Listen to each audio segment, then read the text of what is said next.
बिस्मिल्लाहिर्रहमानिर्रहीम। अस्सलाम वालेकुम एवरीवन। उम्मीद है अल्लाह पाक के फजल करम के साथ आप सब खैरियत से होंगे। आज मैं आपके साथ बहुत ही डिलीशियस ग्रेप्स जैम की रेसिपी शेयर करने जा रही हूँ, जो कि बनानी बहुत ही आसान है और झटपट से तैयार हो जाती है। सो आपने पूरी वीडियो देखनी है ताकि कोई भी स्टेप मिस ना हो। टाइम वेस्ट किए बगैर चलते हैं इसकी तैयारी की तरफ। इंट्रो में आप ग्रेप्स देख चुके हैं, इनको मैंने तोड़ लिया है और आप देख सकते हैं कितने ज़बरदस्त इनकी फ्रेश लुक आ रही है।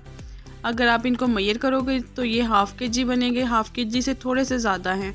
इनको मैंने ग्रेप्स को सेपरेट कर लिया है और जो इनके टहनियाँ वो सेपरेट हो चुकी हैं। ग्रेप्स को मैंने अच्छी तरह वॉश कर लिया। आप देख सकते हैं कितने ज़बरदस्त वाले ग्रेप्स वॉश हो चुके हैं। एक जूसर जग लिया मैंने, इसमें सारे ग्रेप्स को ऐड करूँगी, साथ ही हाफ़ कप पानी का ऐड करूँगी और ग्रेप्स की थिक पेस्ट तैयार कर लूँगी। इसके साथ ही अगर आप न्यू विजिटर हैं तो प्लीज़ मेरे चैनल को सब्सक्राइब कर दें, बेल आइकॉन को प्रेस कर दें ताकि हर आने वाली न्यू आसान और डिलीशियस वाली वीडियो का नोटिफिकेशन सबसे पहले आपको मिल सके। ट्रस्ट में ये टोटली फ्री है, बट ये आपकी तरफ से एक ग्रेट रिवार्ड होता है जिससे खुशी मिलती है।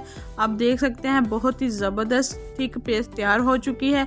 अब मैंने एक बाउल लिया है और एक बड़ी स्ट्रेनर की मदद से इसको अच्छी तरह स्ट्रेन कर लूँगी, लाइक इसके बीज वगैरह और जो छिलके हैं वो सेपरेट हो जाए। ग्रेप्स जूस रेडी हो चुका है। अब चलते हैं इसके नेक्स्ट स्टेप की तरफ। अगर आप इसको मेजर करोगे तो ये 3 कप बनेंगे। मैंने एक पैन लिया है, फ्लेम को मीडियम टू लो कर दिया है, इसमें जूस को ऐड कर दिया है और चम्मच की मदद से आपने इसको हिलाते रहना है हल्के हाथ से।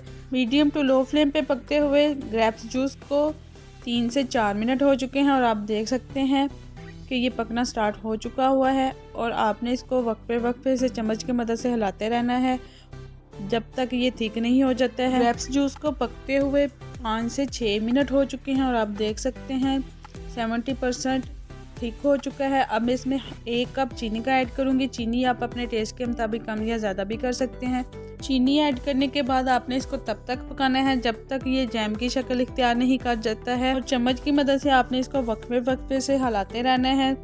6 से 7 मिनट हो चुके हैं और ये लुक आ चुकी है। अब मैं इसमें 1 टेबलस्पून सिरके का ऐड करूँगी। सिरके से एक तो इसकी लाइफ बढ़ेगी, लाइक इसको 3 से 4 माह आप इसको इजीली सेव कर सकते हैं। सेकंड, इसका टेस्ट भी डेवलप होगा। माशाल्लाह बहुत ही ज़बरदस्त खुशबुएं आ रही हैं और लुक आप देख सकते हैं। आई थिंक के ग्रेप्स जैम रेडी हो चुका है। अब बारी है इसको चेक करने की। आपने एक प्लेट के ऊपर ड्रॉप डाल के देख लेना, अगर तो ये थिक है और जम चुका है तो इट मीन्स के जैम हमारा रेडी हो चुका है। आप देख सकते हैं कितने ज़बरदस्त वाला जम चुका है। क्विक एंड इजी बहुत ही डिलीशियस ग्रेप्स जैम सर्विंग के लिए रेडी है। मैं इसको एक प्लेट में ट्रांसफ़र कर लूँगी क्योंकि मुझे इसको ब्रेकफास्ट में यूज़ करना है। आप चाहें तो इसको एयर टाइट जार या बोतल में 2 से 3 माह के लिए सेव कर सकते हैं। आई होप कि आपको बहुत ही आसान तरीके से तैयार किए हुए ग्रेप्स जैम की रेसिपी पसंद आई होगी। फ्रेंड्स और फैमिली में लाइक और शेयर करना मत भूलिएगा। मैं आपके फीडबैक का वेट करूंगी। आपने मुझे कमेंट बॉक्स में कमेंट करके ज़रूर बताना है कि आपको रेसिपी कैसी लगी। फाइनल लुक माशाल्लाह बहुत ही ज़बरदस्त लुक आ रही है। अपना रखिएगा बहुत सारा ख्याल, मुझे भी दुआ में याद रखिएगा। मेरे घर में सबको बहुत ज़्यादा वाला पसंद आया था। अगर आपके घर में भी ऐसे ग्रेप्स हैं तो आप भी इन बनाइए और इंजॉय करें। और हाँ, जाने से पहले रेड बटन को दबाना मत भूलिएगा। Thank you for watching and अल्लाह हाफिज़।